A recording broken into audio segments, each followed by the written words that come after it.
नमो तस्स भगवतो अरहतो सम्मा संबुद्धस्स। विश्व को शांति, करुणा और मैत्री का संदेश देने वाले महाकारुणिक भगवान बुद्ध एवं भारत देश में दोबारा फिर से भगवान बुद्ध के सद्धम्म को वापस लेकर के आने वाले परम पूज्य बोधिसत्व डॉक्टर बाबा साहब अम्बेडकर, इनको मेरा कोटि कोटि नमन है।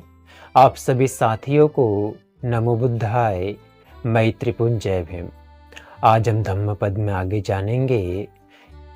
एक बार जब भगवान बुद्ध सावस्थी में विहार कर रहे होते हैं, उस समय वहाँ एक पाठिक नामक परिवारजक रहता था, जो वहाँ का एक धनी सेठ था, परिवार था।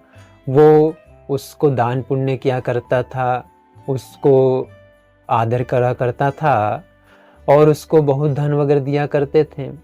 उस प्रकार से जब वहाँ पे भगवान बुद्ध के बारे में पता चला लोगों को कि यहाँ भगवान बुद्ध है, जो सम्यक संबुद्ध है, अरहंत है, सुगति को प्राप्त है, लोक विदु है, अनुत्तर है, और उनका जो धम्म है वो लोक कल्याण के लिए, लोक मंगल के लिए है, सभी मनुष्य के लिए है, सबके कल्याण के लिए है।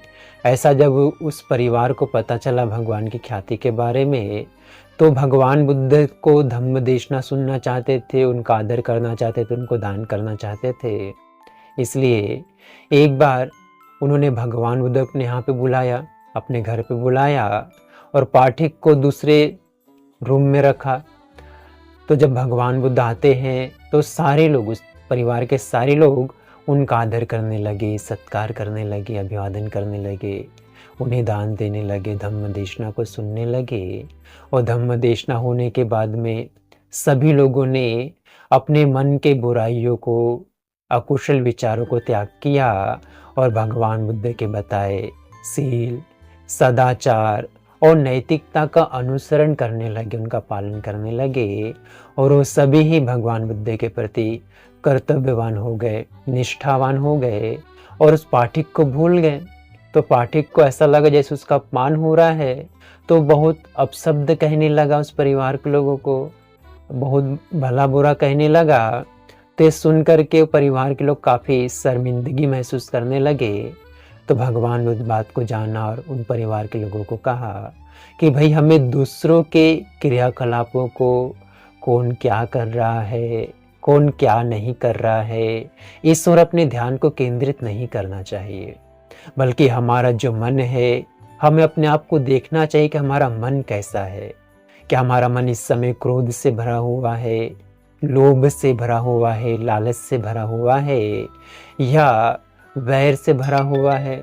हमारा चित्त कैसा है, मन कैसा है? अपने मन की ओर ध्यान देना चाहिए और अपने चित्त को निर्मल करके, पवित्र करके, सील सदाचार का आचरण करना चाहिए।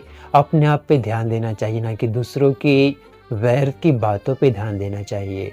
क्योंकि मनुष्य अपना मालिक होता है, दीपक होता है, प्रकाश होता है। इसलिए अपने कर्मों को अच्छा रखे, सील का, सदाचार का पालन करे, नैतिकता का पालन करे। और सीलवंत जो लोग होते हैं, सील का पालन करने वाले होते हैं, सदाचार का आचरण करने वाले होते हैं, नेक और अच्छे लोग होते हैं, ऐसे लोगों को दिया गया दान ही महाफलदायक होता है। और वो भी निस्वार्थ भाव से दिया गया दान महाफलदायक होता है। इस प्रकार से भगवान बुद्ध के उपदेश को उन्हें सुना तो सभी बड़े प्रसन्न हुए और भगवान बुद्ध को दान पुण्य करने लगे, सेवा सत्कार करने लगे, अभिवादन करने लगे और सदैव उनके उपासक उपासिका बन के रहने लगे। इस प्रकार से उन लोगों ने अपने इस मनुष्य जीवन को सार्थक कर लिया, क्योंकि उन लोगों ने जाना कि मनुष्य का जन्म हुआ है तो एक दिन मृत्यु होगी ही, लेकिन जब तक जीवन है अपने जीवन को सील, सदाचार, नैतिकता, अच्छाई का पालन करते जिएंगे और कोई भी बुरे कर्म, चाहे शरीर से हो, वाणी से हो या मन से हो, कोई भी अकुशल कर्म, बुरे कर्मों को नहीं करेंगे। इस संकल्प लेते हैं और अपने जीवन का कल्याण करते, उद्धार करना चाहते हैं। आप सभी लोगों ने इस धम्म देशना को बड़ी श्रद्धा पूर्वक सुना।